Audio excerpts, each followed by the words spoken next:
queridos hermanos, reciban un afectuoso saludo y sean todos bienvenidos a mi escuela sabática. En esta semana estamos estudiando la lección número 11 del segundo trimestre.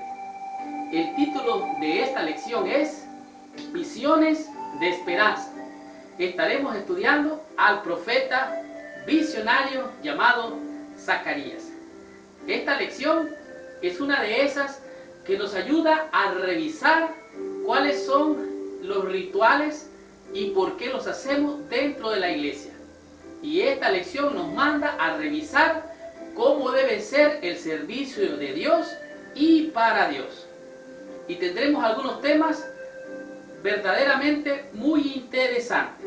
Por ejemplo, vamos a aprender quiénes son las consoladoras palabras de vida. ¿Cuáles son estas palabras? ¿Por qué se encuentran dentro de las visiones del profeta Zacarías? Seguidamente vamos a descubrir cuál es la promesa de gozo y esperanza que el profeta nos trae. Seguidamente vamos a aprender también cómo es la disposición de Dios para con el pecador. ¿Cuál es la actitud de Dios en contra o a favor del pecador? Eso vamos a estar estudiando durante toda esta semana. Y como si fuera poco, también vamos a comprender qué es el secreto para lograr victoria tras victoria. ¿Cuál es ese secreto? ¿Cuál es esa arma secreta? Esta semana vamos a estar estudiándolo en esta lección. Y para terminar, vamos a hacer una revisión bien exhaustiva. El tema es ¿cuándo debemos ayunar y cuándo no hay que hacerlo? En esta semana vamos a revisar cuál es nuestra conducta y rituales dentro de la iglesia para hacer un servicio agradable a nuestro Señor. Estudiemos la lección de esta semana y recibamos la bendición de nuestro Padre Celestial. Muy bien, el versículo base a memorizar para la lección de esta semana se encuentra en el libro de Zacarías, el profeta, en el capítulo número 3, el verso número 10. Y la Biblia dice así: en aquel día, dice Jehová de los ejércitos, cada uno de vosotros convidará a su compañero debajo de su vid y debajo de su higuera. Estos dos, aquí estas dos plantas, podemos decir, tanto la vid como la higuera, son grandes símbolos dentro del pueblo de Israel o del pueblo de Dios. Número uno, porque la vid, recuerden, la vid verdadera es Jesucristo o es Dios. Y aquellos que han sido las pámpanos, las ramas, tendrían frutos. Eso es los gentiles. Pero las ramas verdaderas, en este caso, de la vid verdadera, que es Israel, tendría frutos. Y la gente vendría siendo invitada a tomar de esos frutos. Pero déjeme decirle algo más. La segunda parte dice, debajo de su higuera. ¿Se acuerda usted aquella higuera que no tenía frutos, que el Señor maldijo y se secó? Pues en este caso, en visiones de esperanza, el profeta Zacarías nos dice que esa vid, que un tiempo fue estéril, ahora tendría frutos. Y muchos vendrían de todas partes a tomar de los frutos, tanto de la vid como de la higuera. Visiones de esperanza, la lección del profeta Zacarías, es una lección bien interesante. Por ejemplo, porque en el pensamiento clave nos indica que Israel había sido duramente castigado por su mala conducta, por todos sus pecados, pero que ya era un tiempo de revivir o vivir otra vez en una relación con Dios de acuerdo con sus promesas. Oigan bien, por eso se llama visiones de esperanza, porque la esperanza está en las promesas del Señor. Así es que es necesario vivir de acuerdo a las promesas del Señor. ¿Para qué? Para que nuestro ánimo no decaiga. Cerca de 20 años después del retorno del pueblo de Israel de la cautividad que regresó de Babilonia, el desánimo reemplazó el entusiasmo anterior entre los que comenzaron a preguntarse si Dios todavía estaba presente entre su pueblo. En otras palabras, habían visto la calamidad, habían visto el desastre, las casas destruidas, el templo derribado, empezaron a reconstruirlo y la gente se preguntaba, ¿está realmente Dios entre nosotros? La lección de la semana pasada nos mostró cómo el pueblo, el sacerdote y los líderes respondieron positivamente. Pues ahora el profeta Zacarías viene a comenzar su ministerio y algo glorioso nos presenta. Pasan del desánimo a un ánimo total. Estaba Dios entre su pueblo y de eso es lo que se llama visiones de esperanza, que se pasa del desánimo al ánimo. Por visiones proféticas, Zacarías conoció los planes de Dios, los planes presentes y los futuros. El eterno reino de Dios vendrá pronto, pero el profeta llamó a los que vivían en su tiempo a servir a Dios ahora. En otras palabras, el plan de Dios de ayer, el plan de Dios de hoy y el plan de Dios de mañana es un trabajo que se debe realizar tanto en el pasado, en el presente como en el futuro. Y hemos de servirle al Señor tanto en el pasado, en el presente como en el futuro, porque esta obra no tiene fin. Por eso se llama el Evangelio eterno. No tiene un tiempo pasado, no tiene un tiempo presente, no tiene un tiempo futuro, sino que es un tiempo continuo. Descubramos la lección de esta semana y aprendamos de la lección del día domingo con el tema que es consoladoras palabras de vida. Muy bien. La lección de este día, del día domingo, su tema es consoladoras palabras de vida. Y es interesante notar cómo el amor y la misericordia de Dios se extiende para los hijos de aquellos padres que han sido rebeldes, desobedientes y que no han querido oír la palabra de Dios. Resulta que Zacarías capítulo 1 descorre el velo de todo lo que estaba sucediendo. Y allí el profeta recibe de Dios palabra que Dios está enojado, que se ha enojado con los padres de toda esa gente del pueblo de Israel, pero le dice algo interesante en el versículo número 3, y él le dice, diles pues, le dice Dios al profeta, así ha dicho Jehová de los ejércitos, volveos a mí, dice Jehová de los ejércitos, y yo me volveré a vosotros, dice Jehová de los ejércitos. Mire, cuando está diciendo que dice Jehová de los ejércitos, Dios está poniendo su firma y la pone allí 3 veces. Comienza diciendo, dice Jehová de los ejércitos, volveos a mí, yo me volveré a vosotros, dice Jehová de los ejércitos, y otra vez dice Jehová de los ejércitos. El retorno de los exiliados de Babilonia encendió el gozo en los corazones del pueblo remanente, pero el retorno también provocó ansiedad. ¿Estarían seguros en la tierra o vendrían otra vez los enemigos para acosarlos? Esa es una pregunta con la que termina la primera parte. Resulta que el profeta ve la visión, y en la visión que él mira que vienen unos caballos. Bueno, viene uno primero cabalgando en un caballo, dice alazán, pero además de eso vienen un montón de caballos más que están corriendo entre los mirtos. Oye, y cuando habla de que vienen caballos corriendo, lo que el profeta asocia en su visión es, Señor, esto me asusta. Señor, más calamidad, más desastre. Acabamos de venir de la cautividad, estamos tratando de reconstruir y ahora vienen más ejércitos. Oye, Señor, esto está tremendo. Y entonces se sacude el profeta, pero Dios le dice, ¿sabe qué? Yo tengo el control del futuro, no te preocupes. Si un ángel se presenta y le revela de qué se trata la visión. Pero la visión se la muestra más ampliamente. Los caballos están recorriendo, pero en vez de encontrar violencia, encuentra que está todo en paz, pacífico, en reposo. Pero dice que después de eso, mira 4 cuernos. Y que estos 4 cuernos, como ustedes saben, representan reyes. Pero ¿saben qué? Estos 4 cuernos parecen también reposados y están como quien dice, después de haber maltratado al pueblo de Dios, después de haber maltratado al pueblo de Sión, al pueblo de Dios, resulta que en la visión aparecen 4 carpinteros. Y el profeta dice, pero ¿qué es lo que estoy viendo, Señor? No entiendo. Y Dios le manda revelación por el ángel y le dice, mira, estos 4 cuernos, bueno, ya tú sabes, son los que están reposados allí, como los caballos también, pero ¿sabes qué? Vienen 4 carpinteros. Estos 4 carpinteros vienen para destruir a estos 4 cuernos, porque ellos han abusado demasiado. Yo les puse la autoridad para que disciplinaran a mi pueblo, pero se sobrepasaron. Dios es un Dios de celo. Este celo es un celo que se muestra, es un celo de amor.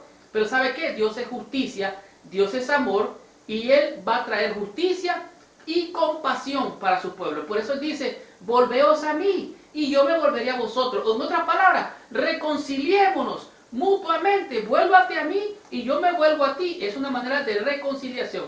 Zacarías vio un ángel de Dios y dijo, ¿hasta cuándo, Señor? ¿Hasta cuándo? Era una expresión de angustia, una expresión de dolor, una expresión de desesperación.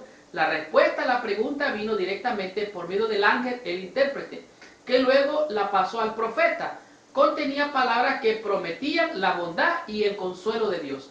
Por eso eran palabras de vida. Aunque la visión parecía de violencia, el profeta se exasperó, se asustó y dijo, ¿hasta cuándo? Y Dios le dice, hey, tranquilo, tranquilo, yo estoy al control, yo tengo el futuro en mis manos.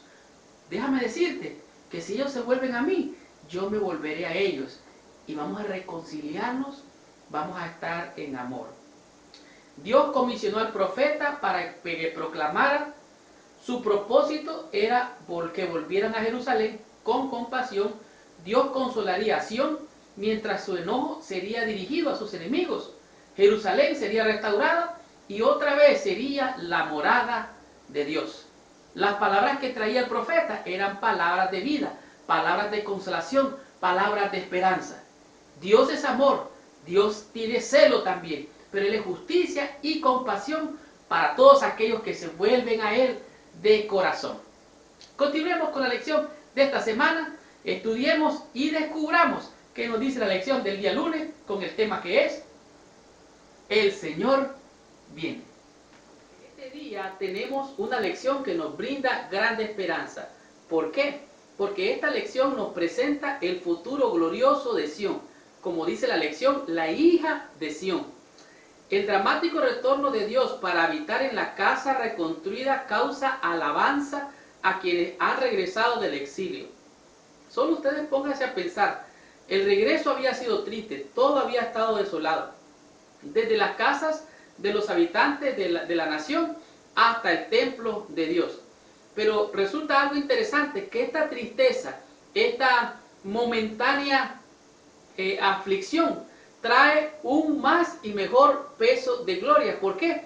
Porque se presenta una vista gloriosa de una perspectiva de la ciudad de Dios. En este caso dice que Sión es invitada a regocijarse, porque Dios mismo cuidará de su pueblo. Cualquiera que tocare al pueblo de Dios, toca la pupila de su propio ojo. Esto es bien interesante, ¿saben? Porque la visión del profeta mira a unos ángeles. Los ángeles vienen a medir a Jerusalén, la ciudad, con unos instrumentos para medir. Pero en la medida que están midiendo se dan cuenta que los muros, no hay muros, está sin muros. Entonces el profeta vuelve otra vez a verse afligido. Pero dice ahí nomás, le da al Señor, le da esperanza. Le dice, ¿sabes qué? No te preocupes que no hay muros, porque yo mismo, Jehová Dios, soy el muro que protege esta nación o esta ciudad. Entonces eso le da esperanza. Eso está mostrando que la presencia de Dios vendría a estar permanentemente visible. Y por eso es que dice aquí, canta y alégrate, hija de Sión, porque aquí vengo y moraré en medio de ti, ha dicho Jehová. De hecho, el versículo 8 dice, porque así ha dicho Jehová de los ejércitos, tras la gloria me enviará Él a las naciones que os despojaron, porque el que os toca, toca a la niña de su ojo. En otras palabras, el pueblo de Dios había sido desolado, había sido maltratado, había sido arado, había sido rayado. Entonces Dios dice, ¿sabes qué? A esas naciones yo las voy a juzgar, porque quien ha tocado a mi pueblo me ha tocado a mí. Y ahora el futuro glorioso de Sión es que los muros de la ciudad va a ser la misma presencia de Dios. Y esto se torna en alabanza y en gozo. Ahora, algo interesante que sucede es que Israel y los gentiles van a ser prácticamente los mismos adoradores de Dios. El plan original de Dios era que las naciones vecinas vieran cómo el servicio de Israel al verdadero Dios resultaba en bendiciones y prosperidad.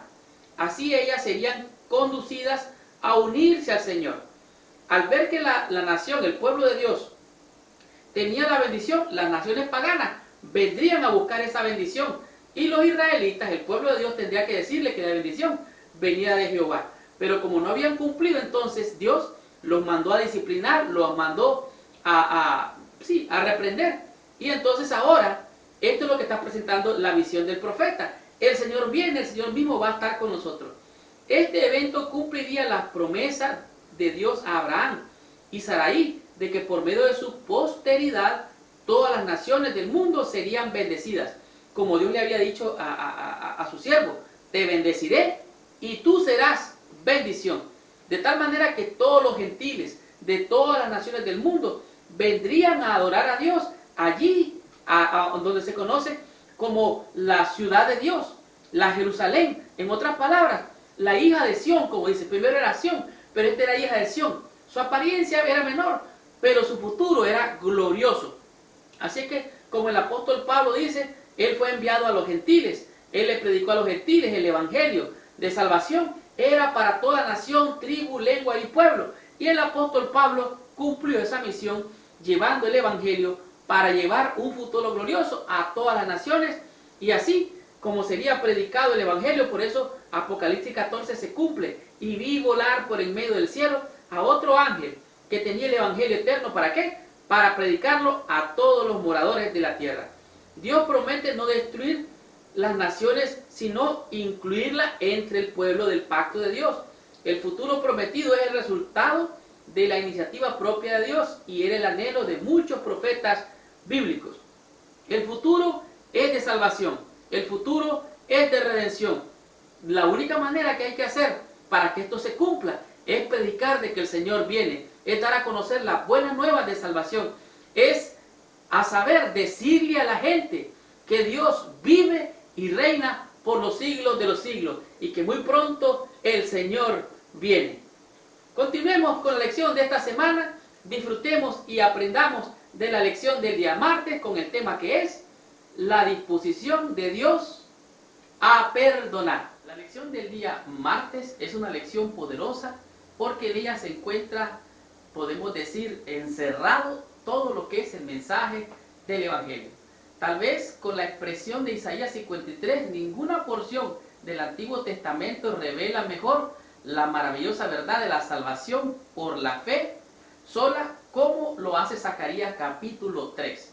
En realidad, en este capítulo se muestra algo impresionante, tanto así que el profeta Zacarías dice, se me mostró al sumo sacerdote Josué, el cual estaba delante del ángel de Jehová, y Satanás estaba allí para acusarlo a la mano derecha. El sumo sacerdote es el más alto nivel de todos los sacerdotes. Ese es el sacerdote prácticamente el que ministra. Y en esta ocasión encontramos de que el sacerdote se encuentra que está vestido, dice, con vestiduras viles. Vestiduras viles significa que tiene inmundicia, que está lleno de maldad, de pecado, que su justicia, que podría ser la del sumo sacerdote, una buena justicia, delante del ángel de Jehová, en realidad él está siendo acusado y el enemigo está allí para acusarlo. El enemigo es un mentiroso, el enemigo es un ladrón, el enemigo su trabajo es acusar con mentiras, con falsas y aún con medias verdades. Él es el acusador de nuestros hermanos. Por lo tanto, aquí vemos al sumo sacerdote vestido vilmente. El enemigo está allí para acusarlo. Lo curioso es de que el enemigo está a la mano derecha. A la mano derecha sería la posición para defender al sumo sacerdote. Pero el enemigo está a la mano derecha para acusar, porque él está vestido de vestiduras viles. Entonces, el ángel dice, y dijo Jehová a Satanás, Jehová te reprenda, oh Satanás. Jehová que ha escogido a Jerusalén te reprenda. ¿No es este un tizón arrebatado del incendio? Está diciendo, el sacerdote Josué ha sido arrebatado del mismo fuego, ha sido rescatado de las garras del mal. Recuerda que ellos habían sido recuperados, venían siendo deportados donde habían estado prácticamente prisioneros. El sumo sacerdote Josué es probado sobre la base de las acusaciones presentadas por Satanás. Las acusaciones contra el sumo sacerdote se aplican además de la nación que él representa a todo el pueblo y al sacerdote. El nombre de José también significa Yeshua o Jesús, que significa Dios salva. Oiga bien, en otras palabras, el ángel de Jehová dice, ¿sabe qué? Que sea reprendido el enemigo. Y dice, traigan vestidos limpios y vístanlo. Traigan mitra limpia y póngale mitra limpia. Mientras Josué intercede delante de Dios por su pueblo, Satanás trae acusaciones contra ellos fundadas en su pecaminosidad. Es posible que el sacerdote Josué tenía algunas maldades, pecados en él. Pero, sin embargo, Dios dice, este es un tizón arrebatado del incendio. El Señor rechaza las acusaciones y Josué y el pueblo remanente fueron arrancados del fuego de Babilonia, fueron rescatados del mal. Tú y yo hemos sido rescatados por la sangre preciosa del Señor Jesucristo. Por su muerte nosotros hemos recibido vida. Y el enemigo, aunque nos acuse con sus mentiras y aunque fueran verdades, el Señor nos reprenda. Porque tú y yo hemos sido salvos en el nombre poderoso y santo de Jesús. Vestiduras y la mitra dice, a la orden del ángel de Jehová, las vestiduras de Josué que representan los pecados del pueblo se quitan y es limpiado y se le dan vestidos nuevos de salvación y de justicia. La disposición de Dios, la actitud de Dios con el pecador es de perdonar, es de restaurar, es de redimir, es de salvar. Esa es la actitud de Dios para con el pecador. Sigo leyendo. Confesando su culpa, aunque señalando su arrepentimiento y humillación, y fiando en la misericordia de un Redentor que perdona el pecado, con fe se aferra a las promesas de Dios. El sacerdote Josué se aferró a las promesas de Dios, y el Señor, que es tierno en amor y en misericordia, lo cubre con su justicia. Le quita aquellas vestiduras viles y le pone ropas reales. Le da una nueva vestidura. Le pone mitra, en otras palabras, lo restaura. Cuando Dios perdona, olvida y restaura. Y esto es muy importante entenderlo, porque la disposición de Dios es de perdonar, no de acusar. El enemigo, ese es su trabajo, acusar. Mucho cuidado con acusar al pueblo de Dios. Recuerde que hemos leído que el pueblo de Dios es la niña de los ojos de Dios. Por lo tanto, la salvación viene del Señor. No importa cuán profundo hayas caído.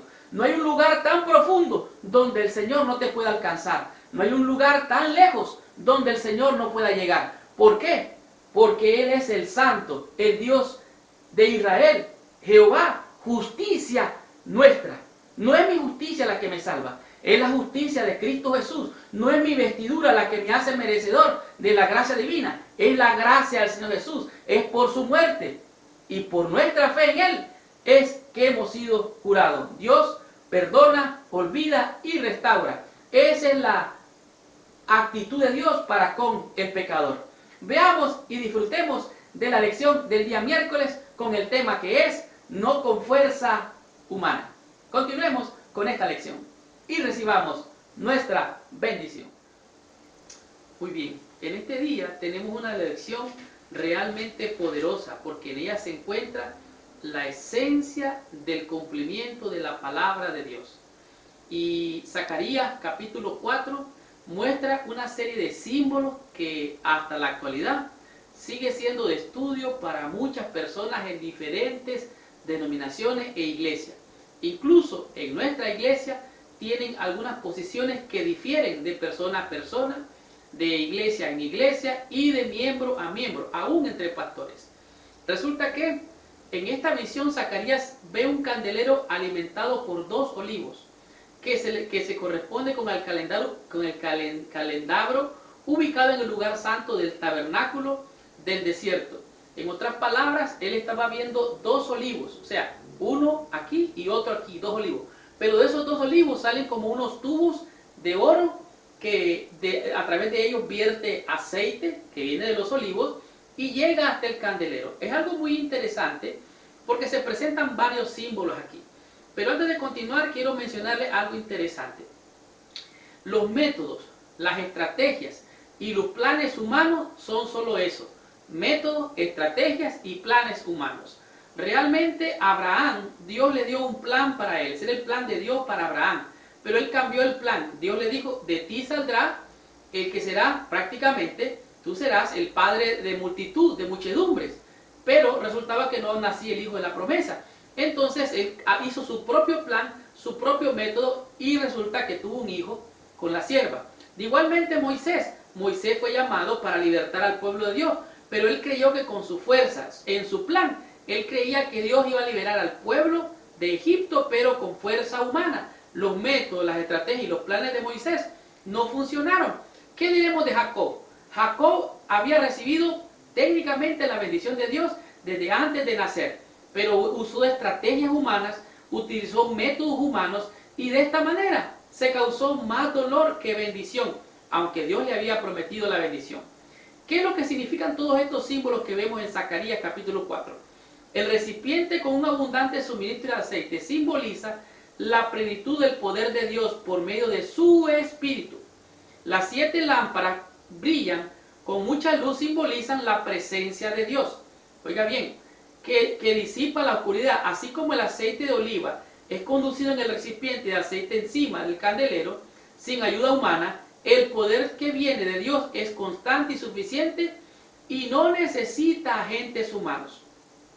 Algunos hermanos en la iglesia y algunos autores, pastores de otras denominaciones y aún dentro de la nuestra, dicen que estos dos olivos representan el Antiguo y el Nuevo Testamento. Otros se atreven aún más y dicen que es la Biblia, uno de los olivos, y el otro es el espíritu de profecía o Ellen G. White. Entonces la pregunta es, ¿qué cosa es esta visión realmente? Bueno, la lección da aquí la respuesta. Al profeta se le dice que representa el candelero, pero podemos decir que los dos árboles de olivo representan a los dos líderes de Judá, Josué y Zorobabel. Esto me impresiona grandemente porque Josué y Zorobabel son los líderes realmente. Zorobabel era el rey y Josué era el sumo sacerdote o el sacerdote. Oiga bien, era el rey y el sumo sacerdote o el sacerdote. Pero algo interesante me impacta a mí en esta lección, porque Jesucristo es rey y sacerdote también. No es con espada, no es con ejército, es con mi Santo Espíritu, dice el Señor. Los métodos humanos, las estrategias humanas, los planes humanos no tienen lugar en el plan de Dios. Al profeta se le mostró la visión dada que el templo de Jerusalén pronto sería reedificado. El Espíritu de Dios, no de los esfuerzos humanos, garantizaba la terminación de la obra. No es con espada, no es con ejército. De este modo se le dice a los líderes que solo cuando el Espíritu los guía, cada detalle del servicio puede glorificar a Dios.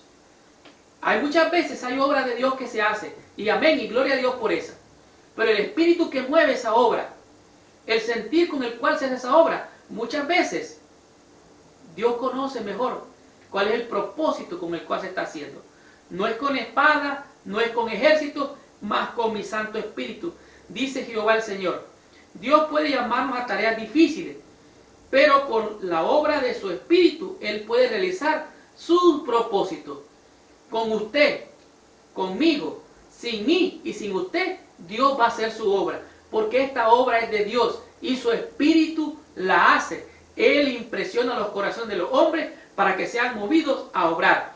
Es su Santo Espíritu. Esta no es obra de hombres, aunque hombres son utilizados por Dios. No por el medio de la fuerza humana, sino por Dios, obrando por medio de aquellos que están abiertos a ser usados por Él. No es con espada, no es con ejército, más con mi Santo Espíritu de ese Señor. No con fuerza humana. Esta lección es una lección muy importante. Dios tiene el poder, su Espíritu es poder y es por su Espíritu que podemos vencer toda tentación, toda lucha, toda batalla que podamos tener. Podemos ser más que vencedores, vez tras vez, victoria tras victoria. ¿Cómo? Por medio de su Santo Espíritu. El Espíritu es el que da vida. Él es el que tiene el poder para vencer. Continuemos con la lección del día jueves. Veamos cuál es la bendición que tenemos en este día y descubramos el tema que es más allá del ayuno. Muy bien, en este día nos manda a revisar cuál es la verdadera razón de nuestros rituales dentro de la iglesia. Hay rituales que son bien claros dentro de nuestra iglesia, desde el bautismo, el lavamiento de los pies, la unción, el ayuno, la oración, son rituales dentro de nuestra iglesia. Y en este día nos manda a revisar más allá del ayuno. Ocurría algo interesante en el tiempo de Zacarías. Durante el tercer año del ministerio de Zacarías, una delegación de Betel fue a Jerusalén para hacer una pregunta a los sacerdotes y a los profetas. Llegaron a preguntarles, bueno, nosotros hemos ayunado en diferentes ocasiones y tenemos 3 razones por las cuales nosotros normalmente ayunamos. Llegaron ellos con la pregunta. Dijeron, ¿debemos de seguir ayunando, sí o no? Resulta que habían 3 tipos de ayunos que ellos hacían. El primero era en el 4º mes, el segundo era en el 7º mes y el tercero era en el 10º mes. Y ellos ayunaban primeramente por la destrucción de los muros de Jerusalén. Ellos lloraban y ayunaban. Esa era una expresión de dolor, de angustia. De esa manera ellos demostraban sentir tristeza y congoja por el derrumbe de los muros de Jerusalén. El segundo ayuno lo hacían cuando era el día de la expiación, en señal como de arrepentimiento, de congoja, de tristeza por haber pecado. Y el tercero era en el 10º mes y este era cuando Jerusalén fue sitiada.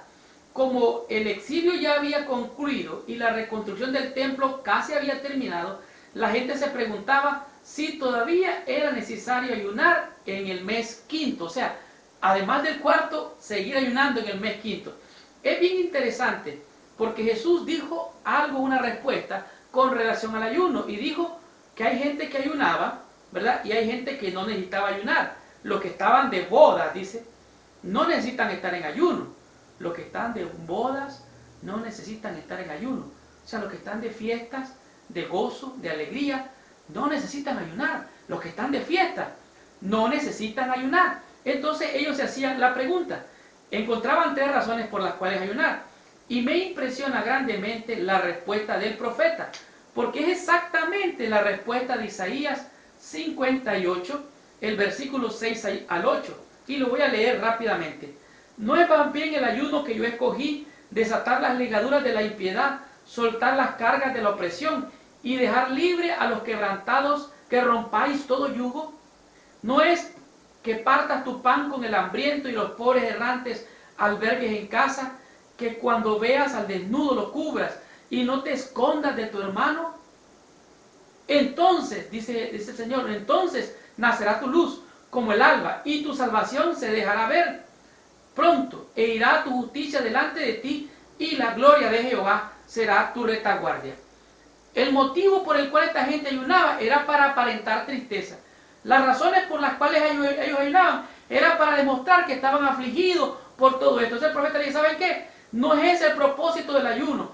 Tienen que soltar las ligaduras de la impiedad. Tienen que socorrer al necesitado. Tienen que socorrer a la viuda, al huérfano. Deben de ver a su hermano de otra manera. No deben de verlo con odio, con ira o con enojo en contra de su hermano en su corazón. Es necesario humillarse de verdad y no aparentar con el ayuno. En realidad, algunos ayunaban para presumir, ayunaban para aparentar piedad, y este es un ayuno equivocado.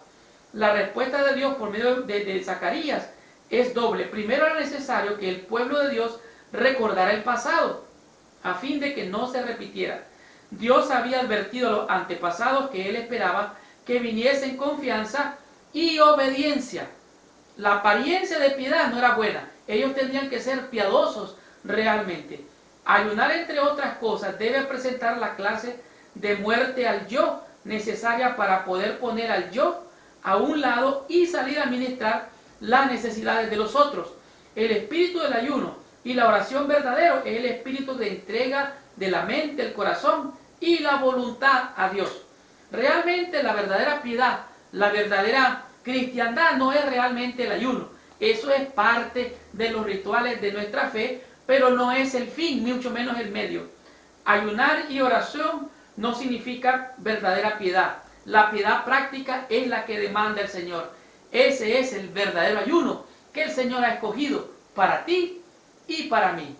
Concluyamos con la lección de esta semana, terminemos con la bendición de esta semana y concluyamos con esta bendición llamada Visiones de Esperanza de Zacarías. ¡Wow! ¡Qué poderosa lección hemos aprendido durante toda esta semana! Visiones de Esperanza nos enseñó cosas gloriosas que sin duda ninguna, al aprenderlas, podemos estar seguros de que Dios ha estado, está y estará siempre con nosotros. El acusador también, ahí estará acusándote a ti y acusándome a mí. Pero Jesús está allí también para interceder y para reprender al enemigo de tu alma y de mi alma. Y aquí estamos los que hemos sido sanados y salvados por el Señor Jesucristo. Satanás sabe que aquellos que buscan a Dios fervientemente para alcanzar perdón y gracia, lo obtendrán. Por lo tanto, les recuerda sus pecados para desanimarlos. Constantemente busca motivo de queja contra los que procuran obedecer a Dios. Él es el acusador. Él trata de condenarlo, pero el diablo es el condenado. El fuego eterno está preparado para él y sus ángeles. Tú que estás allí y yo que estoy aquí, esperamos a nuestro Señor, un cielo nuevo y una tierra nueva donde morará la justicia. No es para ti, no es para mí la condenación. Jesús, nuestro abogado, presenta una súplica eficaz en favor de todos los que mediante el arrepentimiento y la fe han confiado la guarda de sus almas. Intercede por su causa y vence a su acusador con los poderosos argumentos del Calvario. La sangre de Cristo Jesús me limpia de todo pecado. La muerte de Cristo en la cruz te salva y me salva de toda maldad. Su sangre nos limpia. Los que confían en Él, con fe reciben la consoladora promesa. Mira que he hecho pasar tu pecado delante de ti y te he hecho vestir de ropas de gala. Estamos de fiesta con Jesús. Él nos ha dado vida, nos ha dado esperanza, nos ha dado salvación en su nombre poderoso. Esta semana tengo una pregunta que seguramente va a sacudir tu mente. Estoy seguro que algunos no van a querer contestarla porque no saben qué hacer o no saben ni qué poner. ¿Debemos nosotros guardar los ritos y las fiestas judías? ¿Nosotros tenemos que guardar los ritos y las fiestas judías? Dame tu respuesta, ¿sí o no? Si pones sí, dime por qué sí. Y si pones no, dime por qué no. La lección de esta semana nos mostró 5 enseñanzas poderosas que nos pueden hacer sabios para la salvación. Por ejemplo, aprendimos que hemos sido consolados con palabras de vida. El Señor dice, volveos a mí y yo volveré a vosotros. Hemos de tener reconciliación con nuestro Padre Celestial. También descubrimos que el Señor viene. Por lo tanto, hemos de predicar a toda nación, a tribu, lengua y a todo pueblo. El mensaje de Apocalipsis 14 es un mensaje poderoso para salvación de tu alma y también de mi alma. También entendimos la disposición de Dios de perdonar al pecador. El sumo sacerdote Josué estaba vestido con vestiduras malas, terribles, pero el Señor le quitó su pecado, fue cubierta su culpa y le puso mitra nueva. El Señor perdona, olvida y restaura.